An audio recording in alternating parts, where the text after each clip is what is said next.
Au début de la paracha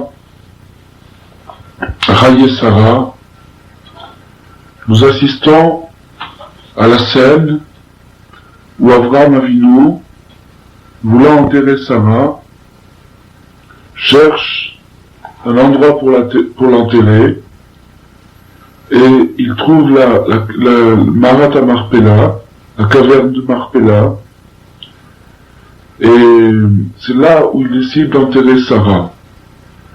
Nous assistons à toute la transaction entre Avraham Avinu et Ephron, qui était le possesseur du champ et de la caverne.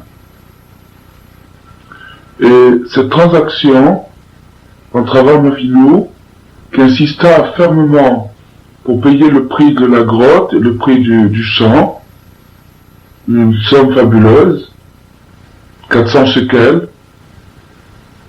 Cette scène, cette transaction sert de base pour toutes les autres transactions, car de cette transaction nous apprenons énormément d'indications, autant au point de vue halakha, sur les modalités de transaction, qu'au point de vue midrash et au point de vue ésotérique sur l'esprit des transactions. Alors,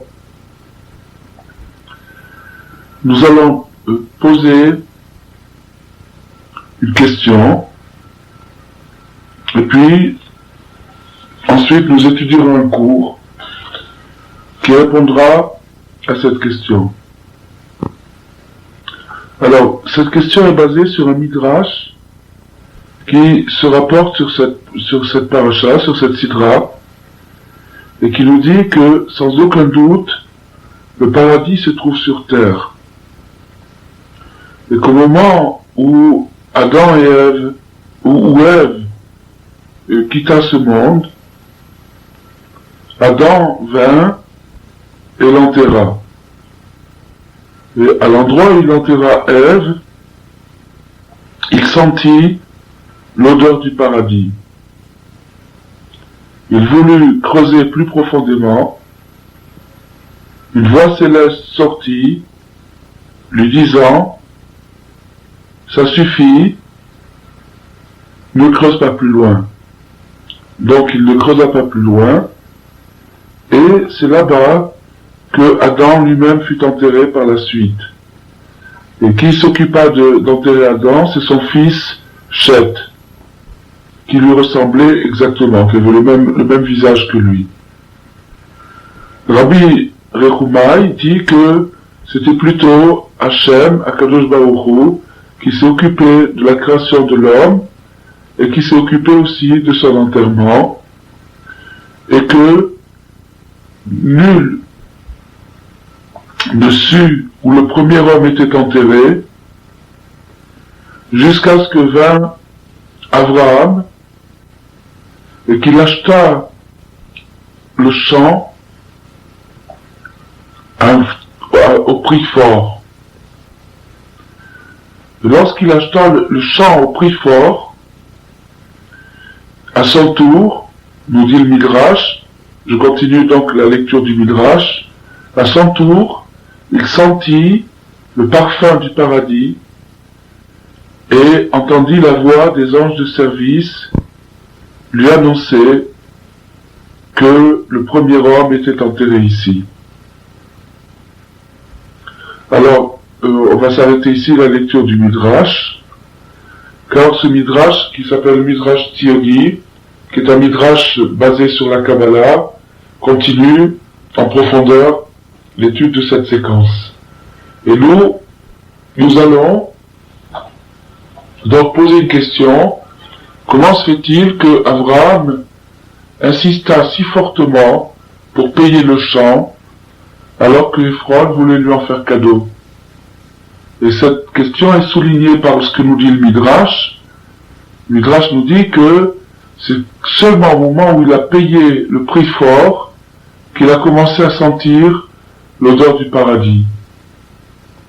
Alors, c'est à croire que s'il n'avait pas payé le prix fort, si le cadeau avait été fait par Ephron, s'il avait accepté le don d'Ephron, il n'aurait pas senti l'odeur du paradis. Alors pour comprendre ça, il nous faut étudier ce que signifie donner. Ce que signifie donner et ce que signifie vendre, quel est le sens d'une transaction, et à la lumière de ces réflexions que nous allons faire grâce à l'écouter à la route de Rabbi Nathan, il nous sera possible de comprendre beaucoup mieux les intentions d'Abraham Avinu et pourquoi il n'était pas possible qu'il sente le parfum du paradis avant d'avoir acquitté le prix fort, étant donné que Ephron ne faisait pas un cadeau de bon cœur, et c'est ce que nous allons étudier aujourd'hui.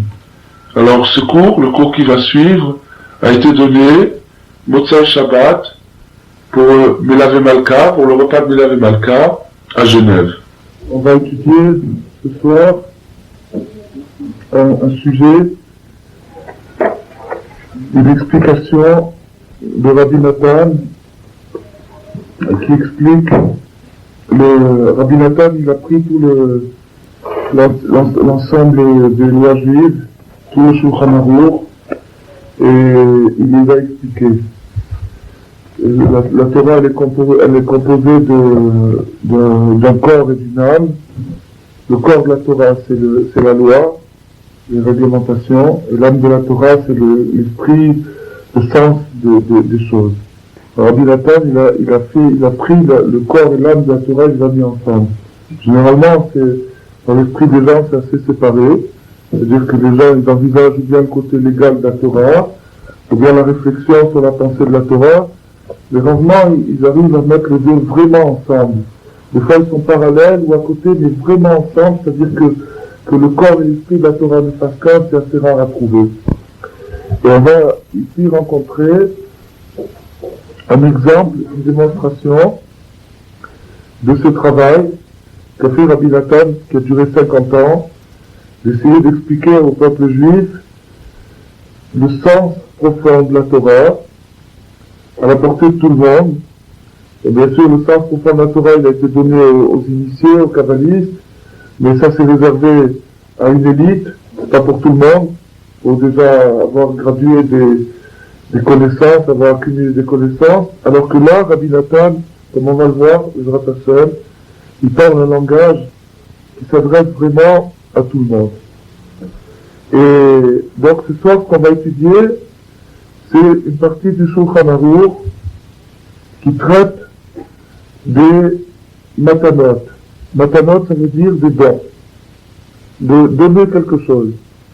Alors, ce qui est d'abord intéressant, ce qu'il faut souligner, ce qui est intéressant, c'est que le Shulchan Aruch, donc il envisage toutes les parties de la vie humaine, toutes les activités possibles, et il donne les prescriptions de la Torah sur ces parties-là. Tout ce qui se fait dans la vie est obligatoirement envisagé par la Torah, et le Shulchan Aruch nous donne la mesure de la Torah, il nous donne les indications de la Torah sur de tels sujets. Alors, bien sûr, le Choshen Mishpat, c'est la quatrième partie du Shulchan Aruch, envisage toutes les transactions, le commerce, le travail, les propriétés, les héritages, les ventes, les acquisitions, toutes les transactions possibles, commerciales, matérielles, mobilières, immobilières. Et il y a dans ce Choshen Mishpat un chapitre assez important consacré aux matanot, c'est-à-dire aux dons. Alors déjà, ce qui est surprenant, c'est que on a l'impression, quand on parle d'un don, c'est-à-dire donner un cadeau, offrir quelque chose à quelqu'un, un objet ou un souvenir ou de l'argent, ce qu'on donne à quelqu'un, on a l'impression que ça, au moins, ça devrait être laissé à la discrétion de chacun, et que c'est quelque chose qui n'a pas besoin de loi, c'est quelque chose qui se fait de soi-même, on donne et puis voilà. Alors qu'on voit au contraire, en observant le Shulchan Aruch, que le don, le principe du don, le fait de donner, est très très rigoureux dans la loi juive. C'est-à-dire qu'il suit des prescriptions rigoureuses autant que la vente, c'est quelque chose, c'est un acte qui prend une tournure légale autant qu'une vente. Alors, a priori,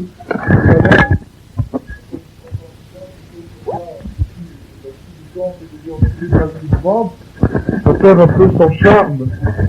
Ça perd un petit peu son charme, c'est un peu moins romantique. C'est-à-dire que quand on peut faire un don spontané, qui ne suit pas de règles, qui est un cri du cœur, et c'est un peu le sens du don, on exprime sa générosité, alors que là, on a l'impression qu'il faut se casser la tête sur des règles, des choses un peu qui limitent un petit peu, qui imposent une rigueur. On comprend plus tellement cette contradiction entre le don et la loi. Pourquoi est-ce qu'il faut une loi pour régir le don? Alors Rabbi Nathan nous invite à nous remémorer un petit passage de cette loi, dans lequel on va pénétrer à la lumière de son enseignement. Alors il est écrit dans le Shulchan Aruch, Matana Beones ena Matana Klal. Un don qui a été fait, alors ça c'est la loi, maintenant on lit le texte du Shulchan Aruch. Matana Beones, un don qui a été fait de force, un don forcé, voilà déjà une petite réponse, une partie de la réponse à la question qu'on a posée il y a quelques minutes, c'est-à-dire pourquoi réglementer les dons, voilà, tout de suite il peut se produire qu'un don n'est pas fait vraiment spontanément, que la personne qui reçoit est un peu forcée, ou bien une tierce personne est un petit peu forcée le donneur, et que ça s'appelle Matana Beones, c'est-à-dire un don qui est pas fait de bon cœur. Matana Beones, Ena Matana Klal. Elle ne suit absolument pas la règle d'un don, c'est plus un don. Un don forcé n'est plus un don. Quand on dit c'est plus un don, on n'est pas en train ici de formuler quelque chose d'émotionnel ou de sentimental, c'est plus un cadeau ici. Non, c'est quelque chose de purement légal, c'est-à-dire que à partir du moment où il y a eu une contrainte, ça ne suit plus la règle du don. À partir du moment où il y a eu une contrainte, ça suit d'autres règles, mais c'est plus la règle du don. Afilou lo masar moda, même si le donateur n'a pas précisé, il n'a pas démenti, il n'a pas démenti, c'est-à-dire il s'est contenté de garder pour lui le fait qu'il a été contraint, il a été contrarié, on l'a obligé à donner. Afilou gilou idat levad, shena notna veratson, vevatel avatala. Et maintenant il suffit, alors maintenant légalement, il suffit d'une simple indication de la part de celui qui a donné qu'il n'est pas tout à fait content d'avoir donné, simplement une expression de mécontentement, de dire si j'avais su je n'aurais pas donné, ou je regrette de lui avoir donné, qui était une expression restrictive sur le don. Aussitôt ça annule la valeur du don, c'est-à-dire que l'objet maintenant là où il se trouve, peu importe, là où il se trouve, l'objet n'est plus considéré comme un don, il suit d'autres règles. Aval, mechira beones, ave mechira. Par contre, une vente qui a été forcée, c'est-à-dire que le vendeur n'avait pas du tout envie de vendre, il a été contraint, là je ne sais pas si c'est par la force ou par des arguments convaincants, mais en tout cas il a été contraint. Igno Massar Moda, sauf s'il y a un démenti. Alors, donc voilà, ça c'est un petit alinéa, un petit passage de la loi juive qui nous parle des dons. Et bien sûr, la loi juive sur les dons, elle est, comme je l'ai dit tout à l'heure, c'est plusieurs chapitres et très très copieux et très ardu. Il faut rentrer dedans, c'est quelque chose de compliqué. Mais maintenant, on va s'arrêter là, et donc on va réfléchir sur ce petit passage-là, donc que je vais résumer pour le remettre en tête. C'est que, en gros, qu'est-ce qu'on a dit? C'est que un don forcé n'est pas un don. Un don qui a été forcé n'est pas un don. Un don qui a été contre le bon cœur du donneur, de celui qui a donné, ça n'est pas considéré comme un don. Alors, pour comprendre ça, Rabbi Nathan fait appel à un enseignement de Rabbi Nachman de Breslev, son maître, dans lequel il est dit que l'âme d'une personne est enracinée, l'âme d'une personne prend sa racine dans la richesse. C'est la richesse d'une personne qui est l'origine de son âme. C'est-à-dire que c'est pas le contraire, c'est pas la richesse qui est enracinée dans l'âme, c'est l'âme qui est enracinée dans la richesse. Bien sûr, on va essayer d'expliquer ça. C'est une parole que Rabbi Nachman a révélée.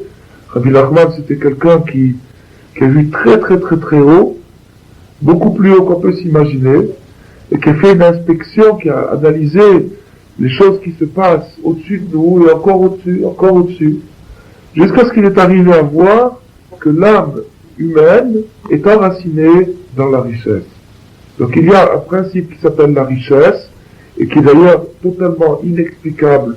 On peut donner des petites explications, mais elles ne tiennent pas tellement à l'analyse.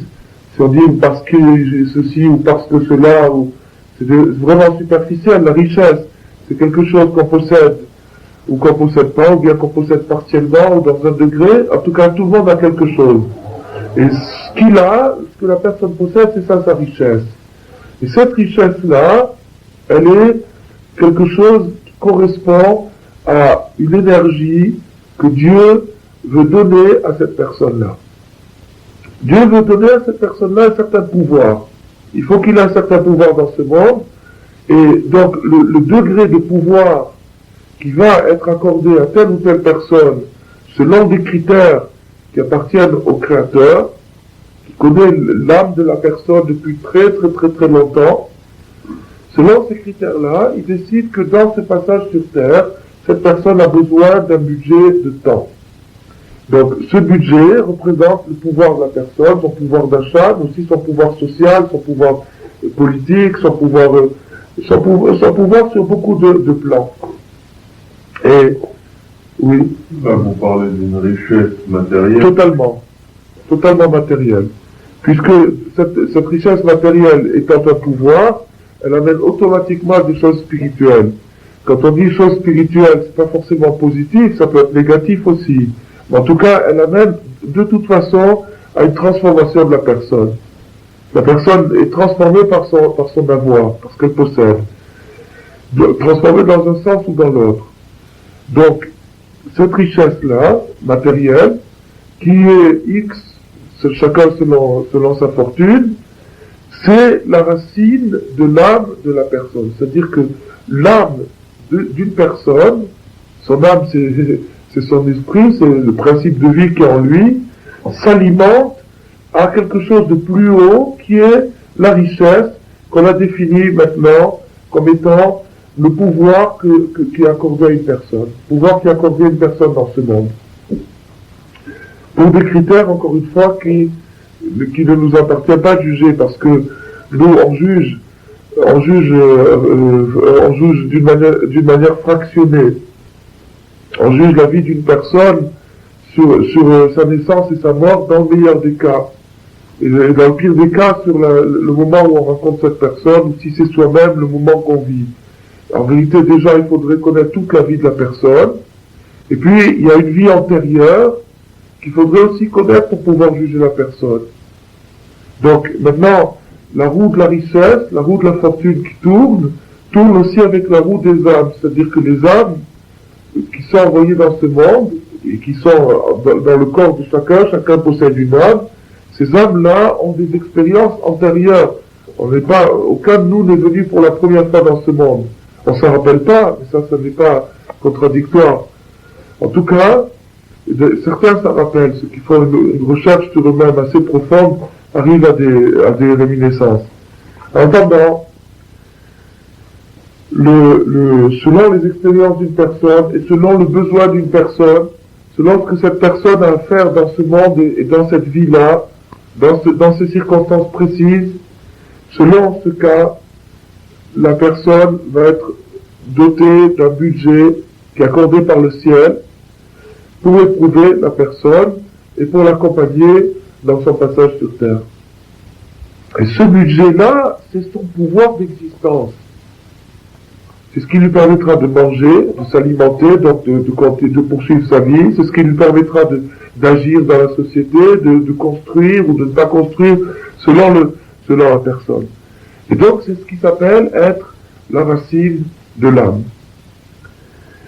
Et à cause de ça, à cause de ce principe, celui qui détourne l'argent de son prochain détourne son âme. C'est-à-dire que la personne qui détourne l'argent de son prochain, simultanément, au même moment que la personne détourne l'argent de son prochain, il détourne l'âme de son prochain. Puisque la richesse est la racine de l'âme. Donc, en s'appropriant le pouvoir d'un autre, on s'approprie sa vie, carrément. C'est une partie de la vie de cette personne selon l'envergure du délit, qui n'est pas forcément une question de quantité avec du nombre de zéros qu'il y a derrière le premier chiffre, mais qui peut être, par exemple, si par exemple au contraire, quelqu'un qui est très très pauvre, il suffit qu'on lui vole un franc, si c'était avec ça qu'il allait s'acheter un morceau de pain, on lui a carrément pris la vie. Ça c'est un exemple où on voit la chose clairement. Il y a des cas où on ne voit pas la chose clairement, c'est-à-dire où la personne a encore beaucoup d'argent, et malgré ça on lui a ravi un petit morceau de sa vie, un petit morceau de son âme. Et l'âme de ses enfants, de ses garçons et de ses filles. Parce que une famille, c'est comme un arbre, le père et la mère étant le tronc de cet arbre, et les enfants étant les branches qui se ramifient sur le tronc. Donc une famille, elle se branche sur un tronc qui est le père et la mère. Et donc maintenant, donc quand on prend une partie de l'âme d'une personne, automatiquement on prive ses enfants et ses filles, ses garçons, on prive toute une famille, on détourne l'énergie de là où elle devait aller et on en prive les personnes qui devaient en profiter.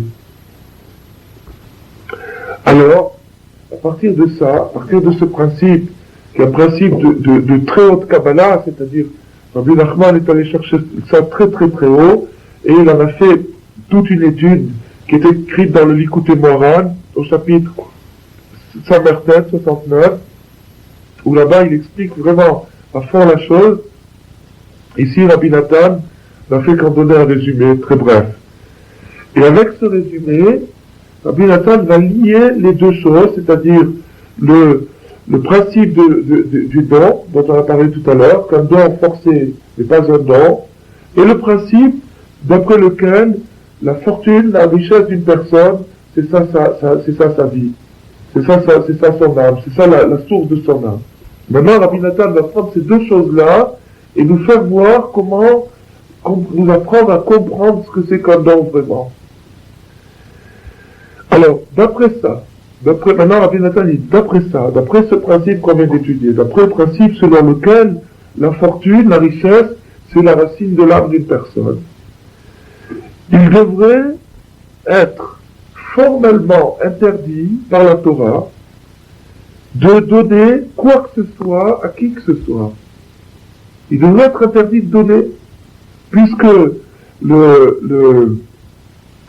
l'âme dépend de la richesse.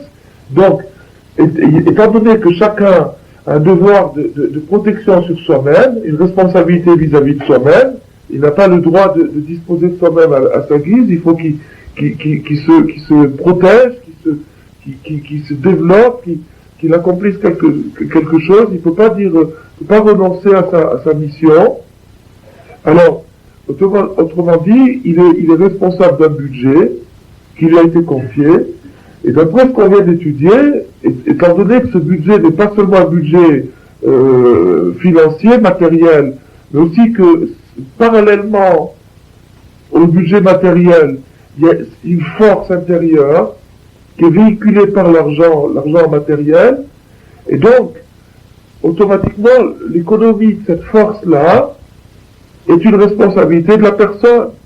C'est-à-dire qu'elle a le devoir de gérer cette économie rigoureusement, et donc d'après ça, il ne pourrait pas donner rien du tout, parce que s'il se met à donner quelque chose, il éparpille son esprit, d'après ça.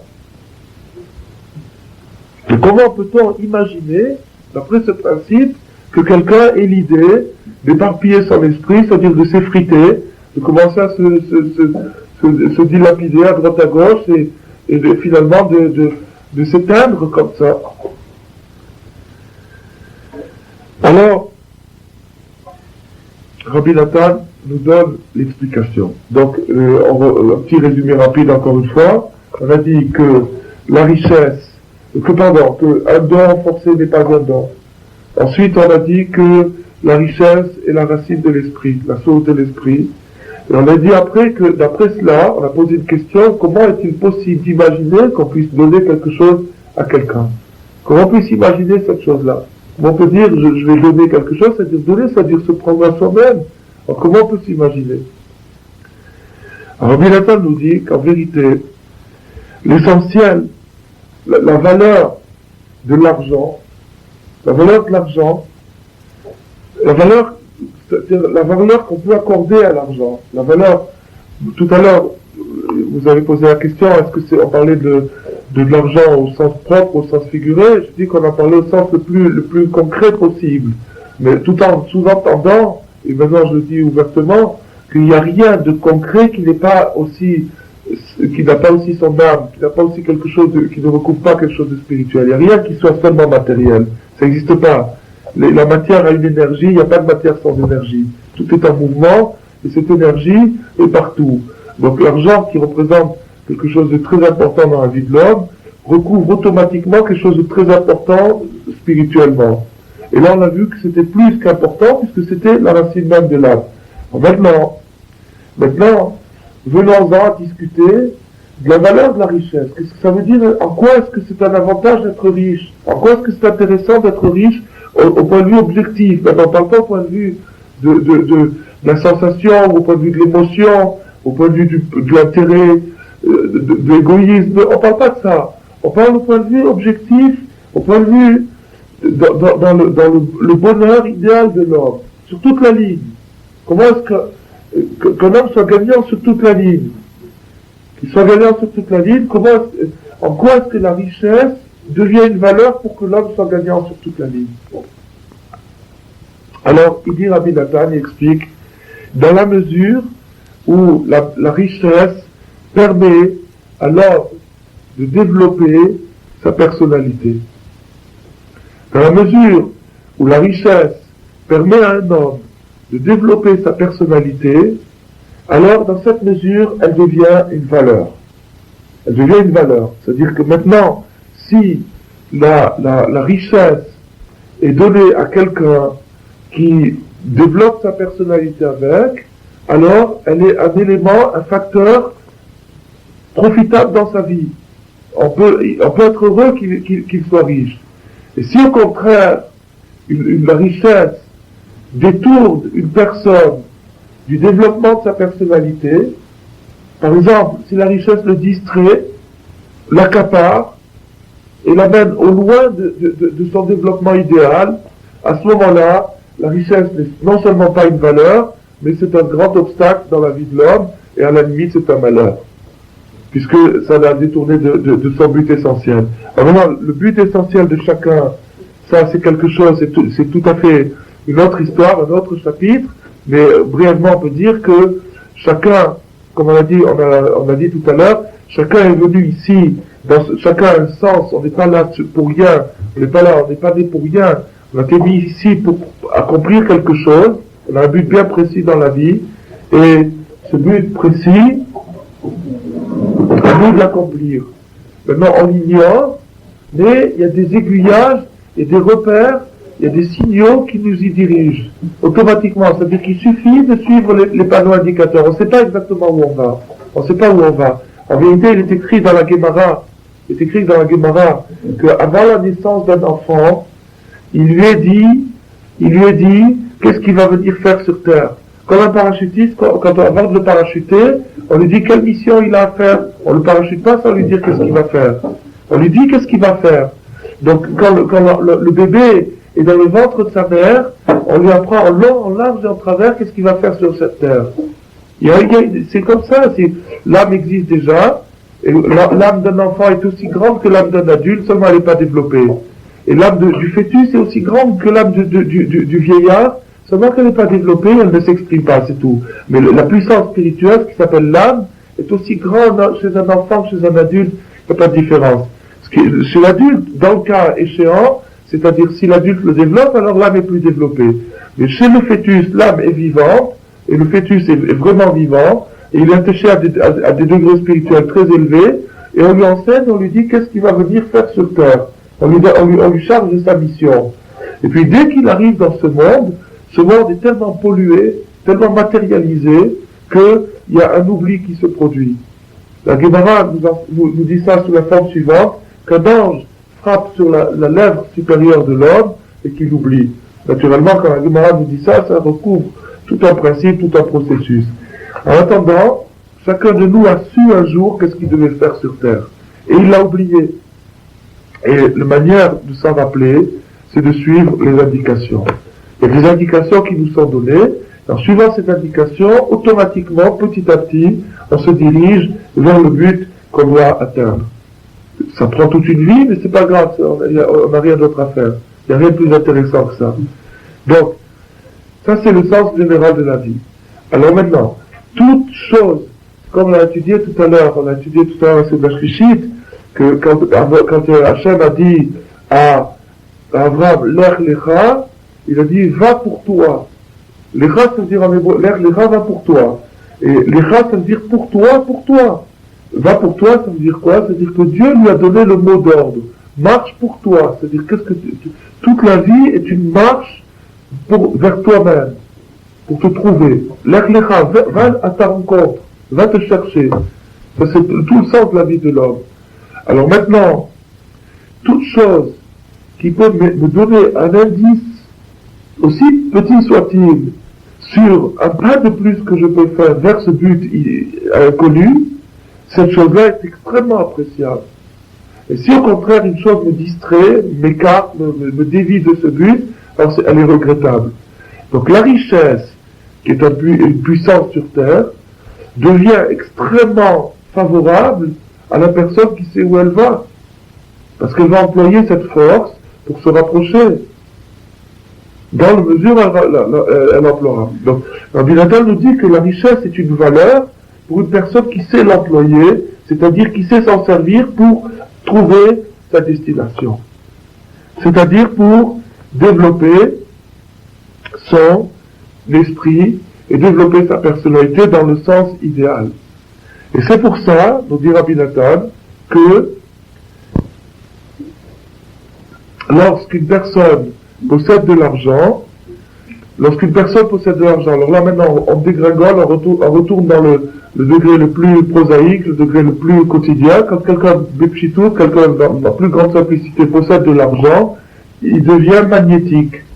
Il devient réellement magnétique, les gens sont agglutinés vers lui, et ce qui est très intéressant, on s'imagine que ce magnétisme est motivé par un gain quelconque, mais en fait, on se rend compte que très souvent, quelqu'un de riche est courtisé, entouré par des gens qui gravitent autour de lui comme des satellites, et qui n'ont pas nécessairement profit de cette gravitation. Au contraire, parfois c'est eux qui payent le restaurant, parfois c'est eux qui lui font des cadeaux et tout, mais seulement il y a un magnétisme qui est exercé par la personne qui a de l'argent, qui est par le fait que l'argent est une puissance spirituelle.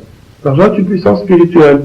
Donc, à partir du moment où une personne possède cet argent-là, automatiquement elle exerce un magnétisme. Et l'argent a un deuxième avantage, enfin entre autres, c'est de protéger la personne contre la colère. De protéger la personne contre la colère. La colère, il est marqué Toref Nafsho Beapo, que quelqu'un déchire son âme dans sa colère. Il déchire son âme dans sa colère. La colère, c'est quelque chose qui est une destruction de l'âme, c'est une espèce de maladie mentale. C'est une maladie mentale à faible degré si on est faiblement coléreux, et à grand degré si on est grandement coléreux. Une maladie mentale tout simplement. Et cette maladie mentale, Rabbi Nachman nous explique dans le même enseignement qu'elle est tellement répandue et tellement grave que, sachant que, comme les kabbalistes nous ont révélé, que lorsque il est décrété dans le ciel qu'une telle somme d'argent va être accordée à une personne, mettons 10 000 francs. Comme ça, Hachem décide que cette personne-là pourrait mieux développer sa personnalité si elle avait 10 000 francs que lui. Nourrit un désir assez puissant, comme vous le disiez, le désir de savoir.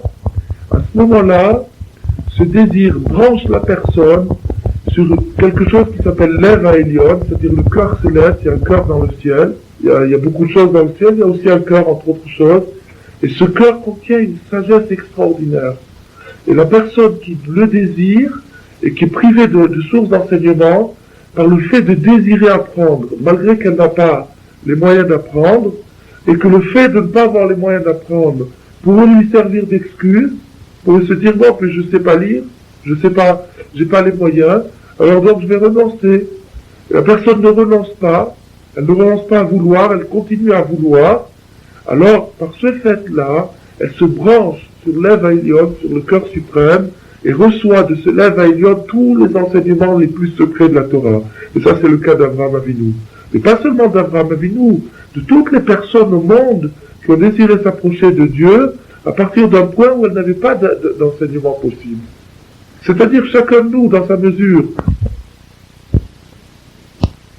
dans la vie où personne ne peut nous répondre, seulement Hachem. Et alors, on s'imagine que pour parler avec Hachem, il faut être au moins un prophète. Non, Rabbi Nachman nous enseigne que chacun peut recevoir une indication d'Hachem.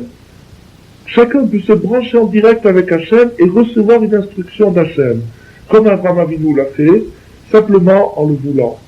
Simplement en se disant, c'est pas parce que je suis pas arrivé à ma réponse qu'il y en a pas, et c'est pas pour autant que je vais baisser les bras, et c'est pas parce que personne n'a su me répondre qu'il n'y a pas de réponse. Il y a sûrement une réponse, elle existe quelque part, et je vais continuer à la vouloir. Je vais continuer à la désirer. À ce moment-là, cette personne va recevoir le déclic, tôt ou tard. Ça, c'est une des grandes clés que Rabbi Nachman nous apprend, qui est très très importante. Et maintenant, donc, on va revenir à notre sujet.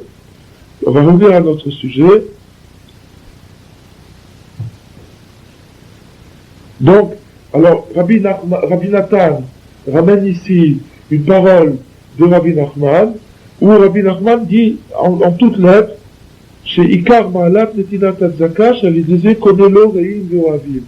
Alors, Rabbi Nachman dit en toutes lettres que toute la grande valeur de la charité, du fait de donner, c'est simplement pour acquérir des amis.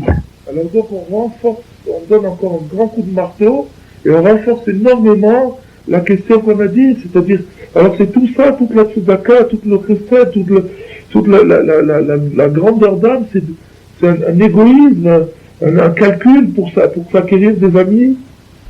On comprend plus rien. Alors,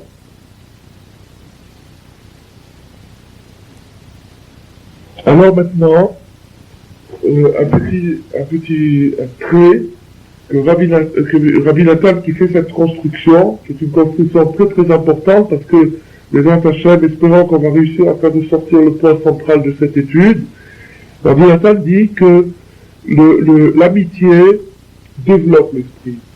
Alors maintenant, Rabbi Nathan nous donne un autre principe, c'est que l'amitié développe l'esprit.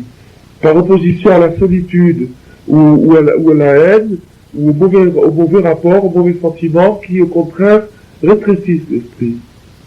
Le mauvais rapport, c'est-à-dire la mauvaise conception des gens, des mauvaises vibrations, un mauvais rapport avec les gens rétrécit l'esprit, et au contraire, quand il y a de l'amitié, quand il y a de l'amitié, il y a de la bonne entente, à ce moment-là, l'esprit de chacun s'élargit. Alors maintenant, on raccroche ça avec ce qu'on avait dit un petit peu plus haut, que la richesse protégée contre la colère, que la richesse était une muraille, un rempart, une forteresse contre la colère.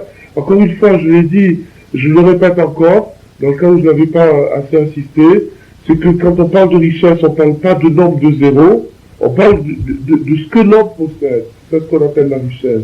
Ce que l'homme possède, qui possède 10 francs ou 10 000 francs, ça s'appelle sa richesse.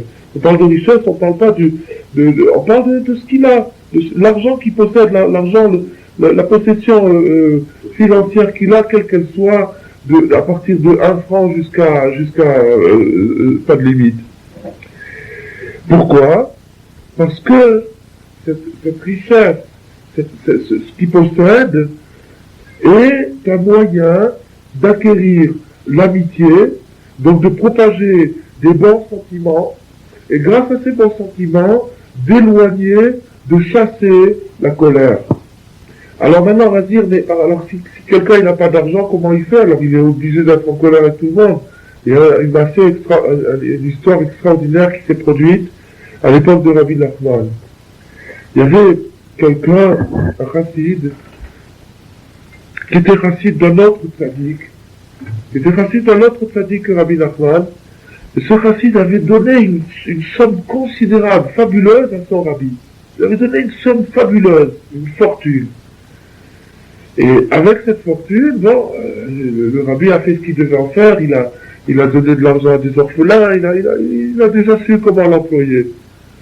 Et on est venu raconter l'histoire à Rabbi Nachman, et on lui a dit, voilà, il y a un chassid d'un autre tzaddik qui a donné une somme fabuleuse. Alors Rabbi Nachman, il a dit, moi j'ai un chassid qui m'a donné beaucoup plus. Alors on a dit combien, tout de suite la question c'est combien. Il a dit non, mon chassid à moi, c'est un instituteur, c'est un maître d'école. Et à cette époque-là, les maîtres d'école, ils avaient des contrats de 6 mois. Ils s'engageaient à Pessah pour jusqu'à Rosh Hashanah, et après de Rosh Hashanah jusqu'à Pessah. Ça marchait par 6 mois. Alors ce chassid-là, il était venu visiter Rabbi Nachman à l'époque de Pessah, et il était tellement désireux de rester auprès de son maître, qu'il a laissé les choses traîner en restant auprès de son maître, et il a loupé son temps d'engagement. Ayant loupé son temps d'engagement, il a perdu toute sa saison, puisqu'après il ne pouvait plus arriver 15 jours après ou 3 semaines après, dire voilà, à cette époque-là, les places étaient très chères. Donc maintenant, il a loupé sa place. Donc c'était un homme très pauvre, et à cause de ça, il a perdu 6 mois de salaire qui était pour lui vital. Alors Rabbi Nachman a dit, celui-là m'a donné beaucoup plus que le chassid qui a donné des millions à son rabbi. Pourtant, il n'a rien reçu, il n'a pas reçu un centime, mais il lui a donné beaucoup plus. Alors, donc, lorsque quelqu'un fait don de quelque chose, que ce soit un don important ou pas important, mais qu'il fasse un don, alors, ce don-là propage de l'amitié, propage des bons sentiments, et c'est pour ça qu'il dit Noten Be'in Yafé, Noten. Quand on donne d'un bon œil, ça s'appelle donner. Donner d'un bon œil, ça s'appelle donner. C'est-à-dire que maintenant, on revient à la phrase du début, de quoi on est parti, on a dit qu'un don de force n'est pas un don. C'est-à-dire que quand un don est fait de bon cœur, alors ça s'appelle un don.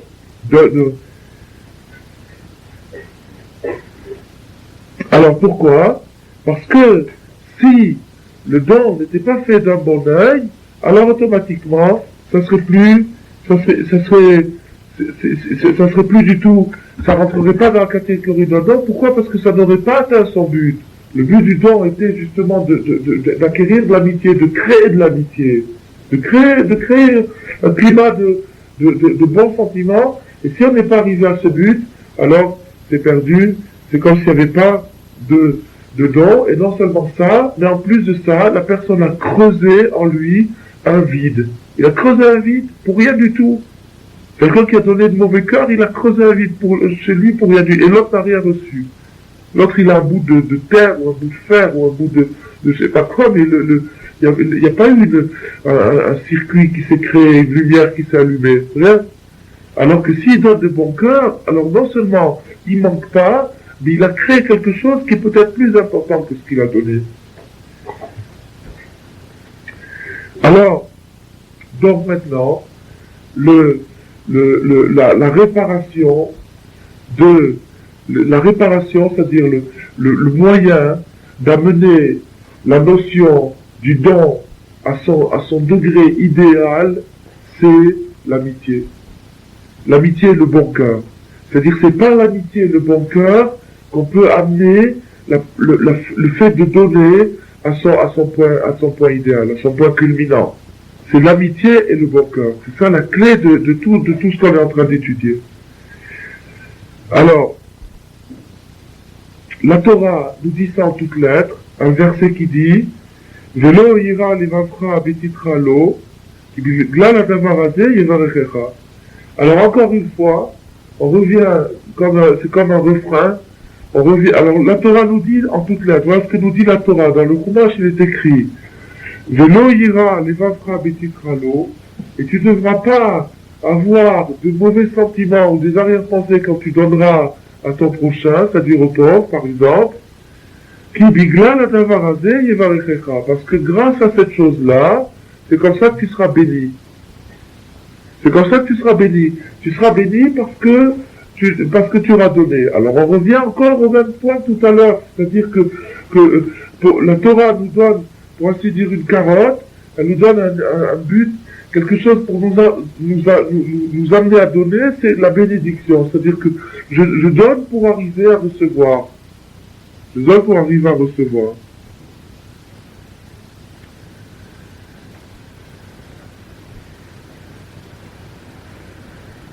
Alors, donc, ce qui s'appelle bracha, c'est-à-dire que tu seras béni, grâce à cette chose-là, tu seras béni, la bénédiction, c'est pas que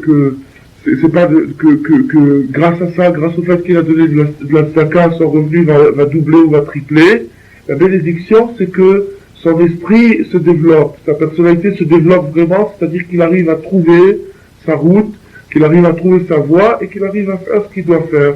Donc, la bénédiction aussi est une valeur, et c'est un facteur qui amène l'homme vers sa bonne destination. C'est ça une vraie bénédiction. Alors, donc, automatiquement, par le fait d'avoir donné, il aura acquis un profit, il aura acquis un progrès. Par le fait d'avoir donné, il aura acquis un profit, il aura acquis un progrès, dans la mesure où il aura donné avec amitié, dans la mesure où il aura donné avec bon cœur, parce que s'il n'a pas donné avec bon cœur, il n'a fait que creuser son avoir et s'appauvrir lui-même pour aucun profit. Il faut s'arranger à ce que le don soit de bon cœur. Mais comment on peut s'arranger à ce que le don soit de bon cœur si ça nous arrache le cœur de donner? Il y a le rabbi de Satmar, il avait dit une parole, il avait dit, on dit dans Birkat Amazon, dans le Birkat Amazon, dans la prière après le repas, on demande au bon Dieu de nous éviter de recevoir des dons de Bassar Vadam, c'est-à-dire de chair et de sang, c'est-à-dire des dons humains. C'est-à-dire que Dieu nous envoie déjà l'argent, mais pas qu'on ait besoin de dons humains. C'est marqué dans la prière après le repas, on dit ça. On demande à Hachem de nous éviter d'avoir recours aux dons humains. Alors ce rave-là, il avait posé une question, il avait dit, mais puisqu'on voit que tout le système des synagogues, des yeshivas, tout le système du maintien de la Torah est justement par des dons, alors comment on peut demander tous les jours de ne pas recevoir de dons alors qu'après on va demander des dons? Alors il avait répondu comme ça, il avait dit, on n'a pas dit qu'on voulait pas recevoir de la main de l'homme. On a dit qu'on veut pas recevoir du sang et de la chair. C'est-à-dire qu'on veut pas recevoir d'une personne à qui ça lui arrache les tripes. S'il donne de bon cœur, qu'il est content de donner, on va recevoir de lui. Et s'il donne pas, qu'il garde. C'est ça la prière. Bassar Vadam, c'est-à-dire pas quelqu'un que ça lui arrache sa chair de donner, qui donne de bon cœur. Qui donne de bon cœur. À ce moment-là, le don est profitable pour lui et pour celui qui reçoit. Il y a l'amitié, il y a la tzlacha, tous les dons, la bracha, tout se passe bien. Alors maintenant, le problème reste, on est tous nés profondément égoïstes, et on ne sait pas comment on va arriver à trouver la générosité si on ne l'a pas. Si on n'a pas la générosité, si on est avare, comment on va faire? Si ça nous arrache le cœur, qu'est-ce qu'on va faire? On peut faire semblant ou quoi? Non, on a dit que le don est un don qui brille que quand il est généreux. Où est-ce qu'on va puiser la générosité? Comment on va faire pour devenir généreux si on ne l'est pas? Entre parenthèses, une parole de Rabbi Nachman qui est ramenée dans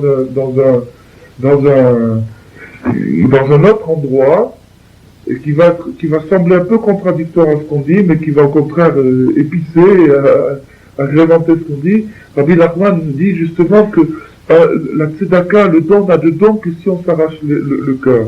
C'est-à-dire que quand on lutte contre son égoïsme, c'est là où ça commence à s'appeler un effort. Alors, si on donne parce qu'on trouve que c'est bien, ou c'est social, ou c'est... on n'a pas encore accompli un exploit. Alors ça semble un peu en contradiction. Mais revenons à notre question. Comment on fait pour vaincre son égoïsme? Comment on fait?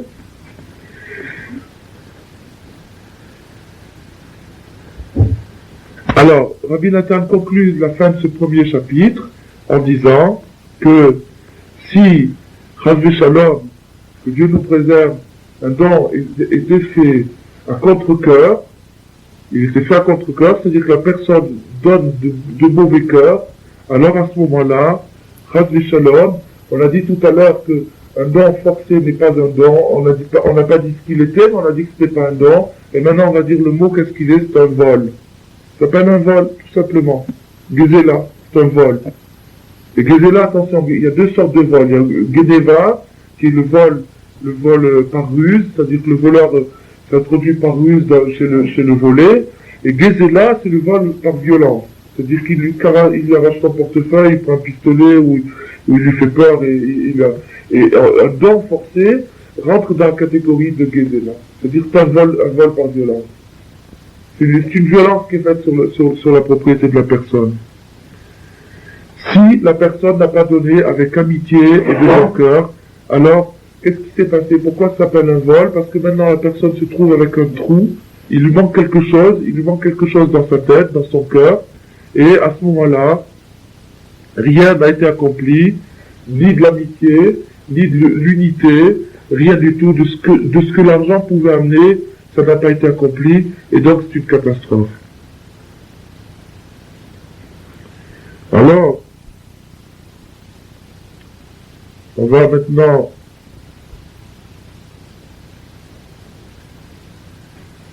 faire encore ce petit passage-là, et puis ensuite on répondra à la question. On ne pourra pas terminer toute l'étude parce qu'elle est un peu longue, et malheureusement, mais en tout cas on va pouvoir finir ce petit passage-là. Et après, on répondra à la question comment on peut faire pour briser son égoïsme.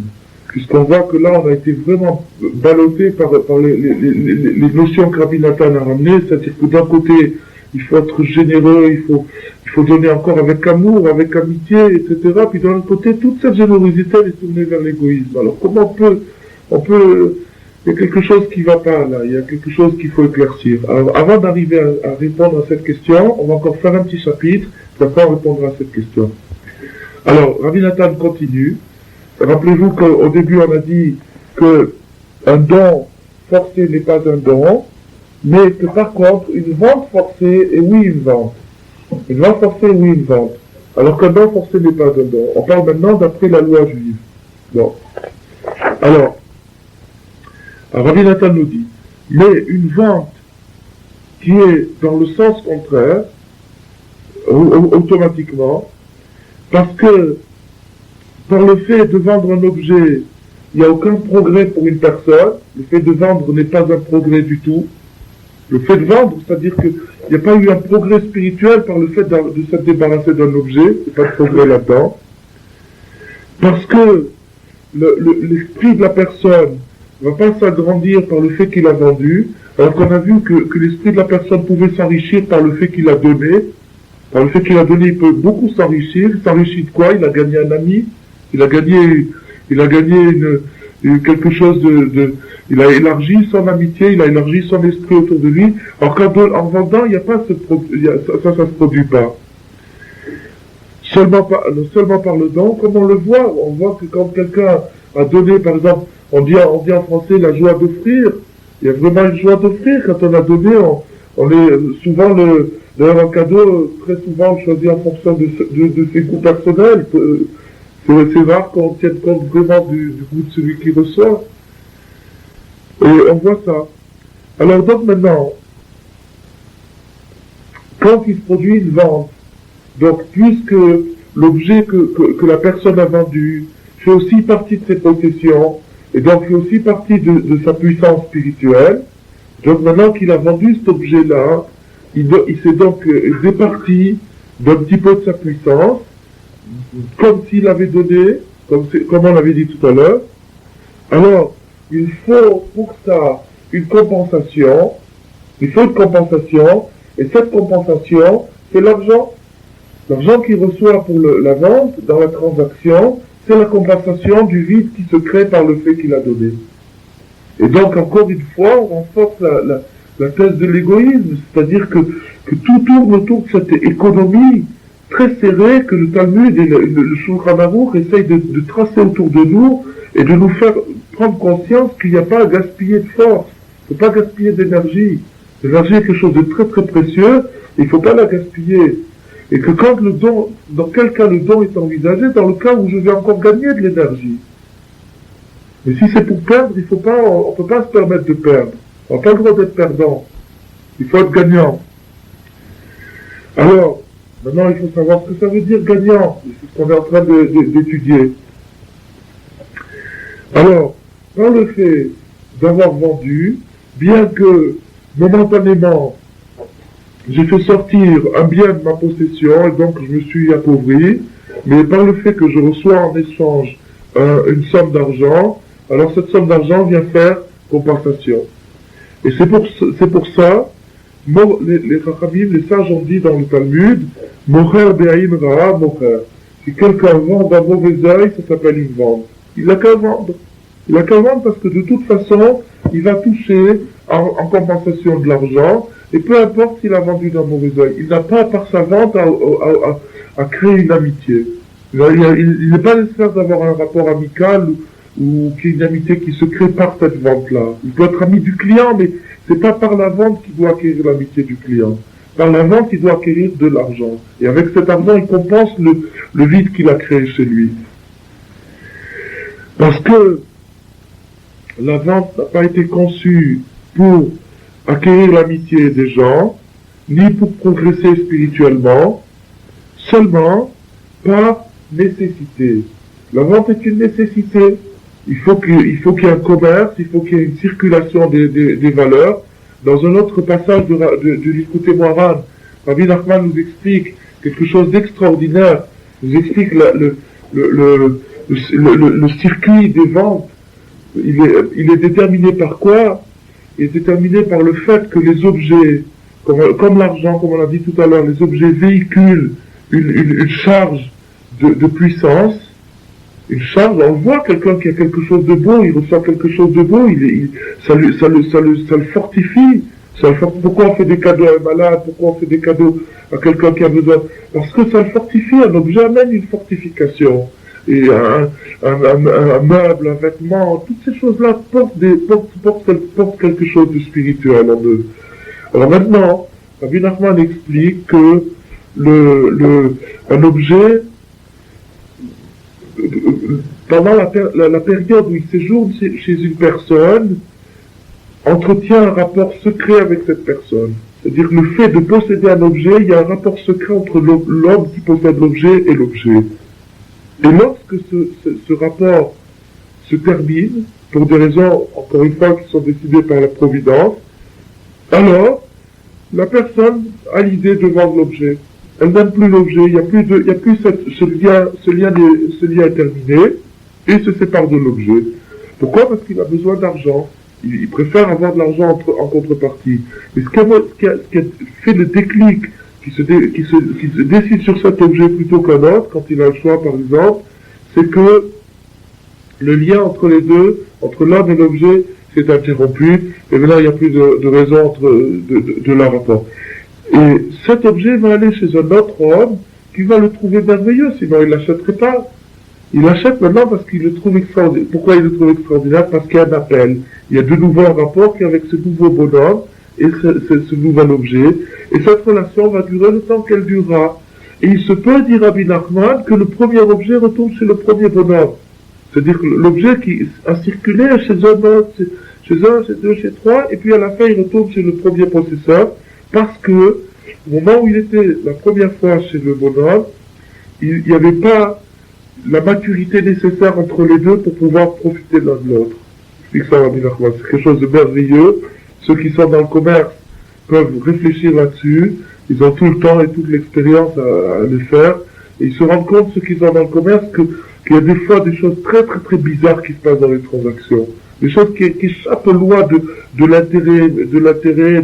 Ceux qui sont dans le commerce, qui ont affaire à vendre des objets, ils se rendent compte que des fois il y a quelqu'un qui achète sans aucune motivation, par exemple un vêtement qui lui va pas vraiment, ou quelque chose qui n'a pas vraiment l'argent d'acheter, etc. Mais il y a autre chose, à un autre niveau, il y a une circulation d'énergie et qui est très très intéressante de connaître.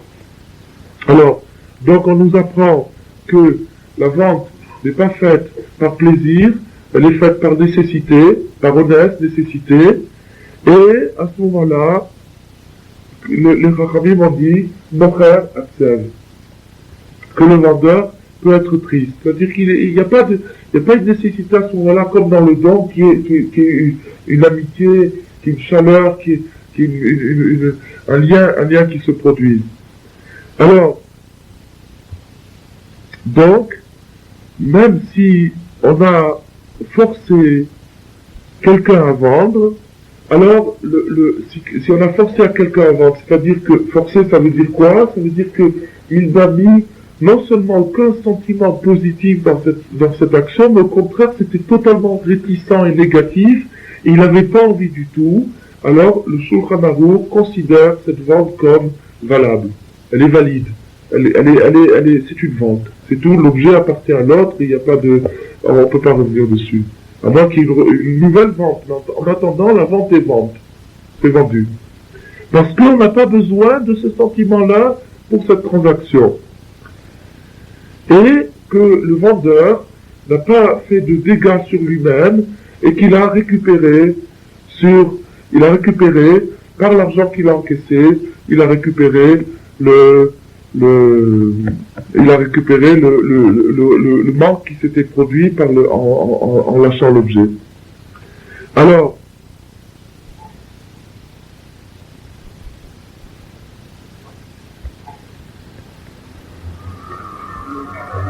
donc, maintenant, un don qui est aussi une transaction d'une personne à une autre, un objet qui passe d'une personne à une autre, mais où il n'y a pas d'argent, donc ne peut pas être fait de force, parce que de force, donc il n'y aurait pas la compensation, puisqu'il n'y a ni l'argent, ni l'amitié, alors il n'y a plus rien du tout, donc ça va pas, c'est pas un don, et alors seulement dans l'amitié, et dans la bonne entente, et dans le bon cœur, c'est là où ça s'appelle un don, sinon ça s'appelle un vol.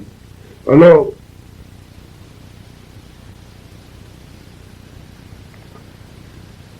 maintenant, la Gemara, Rabbi Nathan conclut ce deuxième chapitre en nous disant que la Gemara, en nous citant la parole de la Gemara dit, pour quelle raison alors, la Gemara pose une question si quelqu'un avait ouvert la Gemara et était tombé sur cette question, il serait tombé à la renverse, parce que il comprendrait pas qu'est-ce qu'elle dit la Gemara. La Gemara dit comme ça. Pour quelle raison le vendeur reçoit de l'argent et le donneur ne reçoit pas d'argent? La Gemara pose cette question. Elle dit, pour quelle raison le vendeur reçoit de l'argent et le donneur ne reçoit pas d'argent? A priori, cette question elle est tout à fait banale et même pas enfantine, on ne comprend pas, parce que le vendeur est un vendeur et le donneur est un donneur. Maintenant qu'on a expliqué tout ça ce soir, on voit très très clairement quelles sont les intentions profondes qui sont cachées dans la Gemara. Il y a une raison pour laquelle le vendeur doit recevoir de l'argent et le donneur ne doit pas recevoir d'argent. Parce que les deux font la même chose, c'est-à-dire qu'il y a un échange qui se produit, mais dans un cas, il y a la compensation de l'argent qui revient, et donc l'équilibre est rétabli, et dans le deuxième cas, il n'y a pas la compensation de l'argent, donc il faut qu'il y ait une compensation d'amitié, et sinon ça n'est pas un don, c'est un vol. Et donc maintenant on voit comment c'est vraiment. Alors ce qu'on avait dit au début, que le travail de Rabbi Nathan, qu'il a mis 50 ans à faire, jour et nuit, sans arrêt, c'était de faire briller la loi, de faire voir comment les lois les plus arides, les lois du droit. Le droit, c'est la chose la plus aride. les arts ou les lettres ou les choses comme ça, c'est des choses qui sont poétiques, romantiques. Mais le droit, c'est la chose la plus aride. Rabbi Nathan nous fait voir comment dans le droit juif, c'est-à-dire dans la Torah, il y a la plus grande lumière qui puisse exister. C'est-à-dire que les rapports humains sont étudiés avec une finesse et une précision que aucun droit sur terre ne peut égaler. Ne peut rentrer même en début de compétition. Allez prendre un code civil de quelque nation que ce soit, essayez d'expliquer ça comme ça, vous verrez que vous n'y arrivez pas. C'est impossible. Parce que ça, c'est la loi divine, c'est-à-dire c'est la loi d'Hachem. Et donc quand la Gemara demande la question pourquoi le vendeur reçoit de l'argent et pourquoi le donneur ne reçoit pas d'argent, la Gemara, elle a une intention. La Gemara, c'est la parole d'Hachem. Alors la réponse, c'est ce qu'on a dit depuis tout à l'heure, c'est que celui qui donne ne reçoit pas de compensation, c'est-à-dire qu'il ne reçoit pas l'argent, donc il a besoin d'une autre compensation, et l'autre compensation c'est quoi?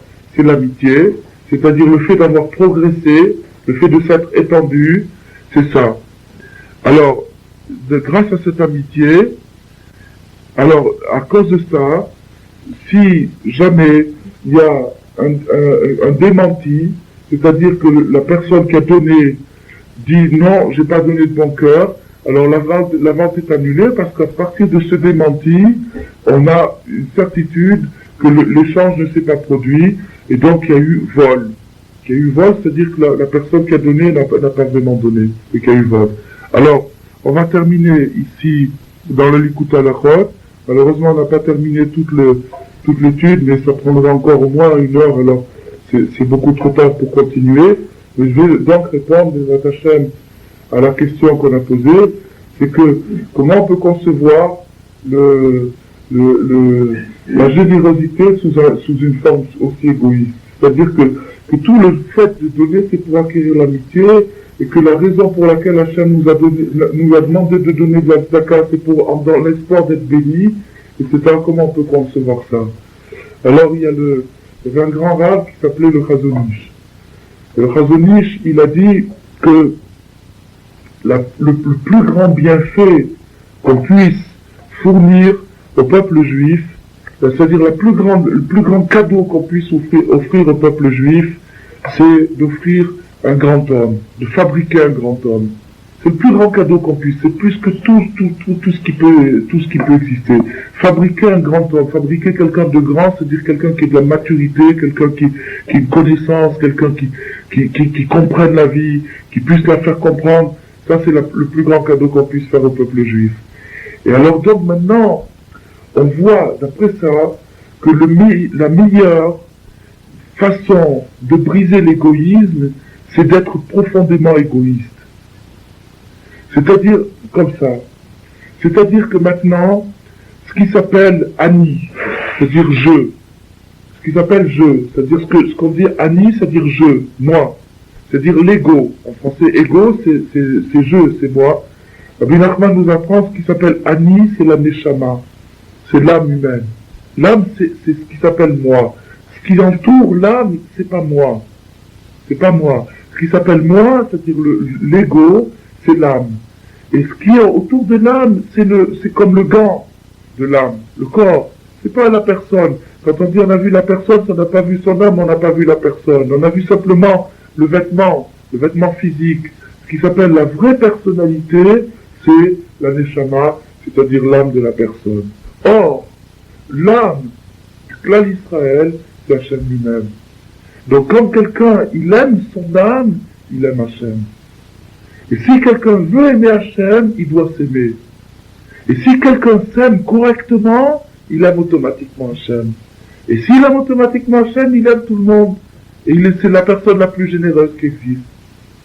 Et donc la Torah nous fait voir que, en nous faisant voir que donner est aussi une loi, la Torah nous fait sentir que en utilisant cette motivation qui a l'air basse, qui a l'air égoïste, en vérité cet égoïsme est quelque chose de merveilleux. Et c'est grâce à ça que je vais pouvoir arriver à la chose la plus grande, c'est-à-dire à la générosité. Grâce à cet égoïsme. Grâce au fait que je veux me promouvoir, je veux progresser, je veux mon bien, moi, je m'aime. Grâce à ça, c'est comme ça que j'arriverai le mieux à aimer les autres. Ça, c'est la morale, une des morales, une des leçons qu'on retire de cet enseignement de ce soir, et qui a été démontré dans l'histoire par milliers et milliers de cas, qu'une personne qui s'est attachée à donner parce qu'Hachem a dit de donner, et parce que lui-même voulait faire progresser son esprit, c'est la chance que sa générosité dure le plus longtemps. Alors que dans le cas contraire, c'est-à-dire quand la personne conçoit la générosité d'une manière spontanée et gratuite et un peu folle, à ce moment-là, ça va jusqu'aux premières déceptions. Dès les premières déceptions, il se met à la retraite, il dit excusez-moi, on m'a eu 2-3 fois et maintenant c'est terminé. Alors que quelqu'un qui s'occupe pas du tout de celui qui reçoit, c'est-à-dire qui lui s'occupe de donner parce que tel est son intérêt, mais l'intérêt de son âme, et l'intérêt de son âme c'est l'intérêt d'Hachem. C'est pas un égoïsme bas. Toutes les midotes, toutes les qualités, toutes les capacités ont 2 degrés. Ou bien elles sont mal employées, c'est une catastrophe, ou elles sont bien employées, c'est merveilleux. Et l'égoïsme aussi, c'est ça qu'on a appris ce soir, peut être quelque chose d'extraordinaire, s'il est bien dirigé. Si la personne sait quel est son vrai profit et quel est son vrai moi, à ce moment-là, tout ce qu'elle peut faire pour gagner, alors c'est un gain pour tout le monde. Alors que on va terminer là cette étude, que Hachem nous donne le mérite de pouvoir accomplir tout ce qu'on a étudié ce soir et encore plus, et d'approfondir tout ça et d'arriver à Géoula Shlema, Bimena Bienvenu, Amen.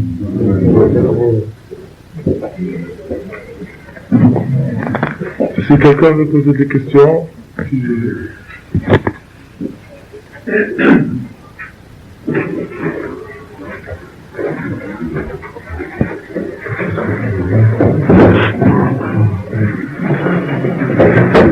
Quand on donne de bon cœur.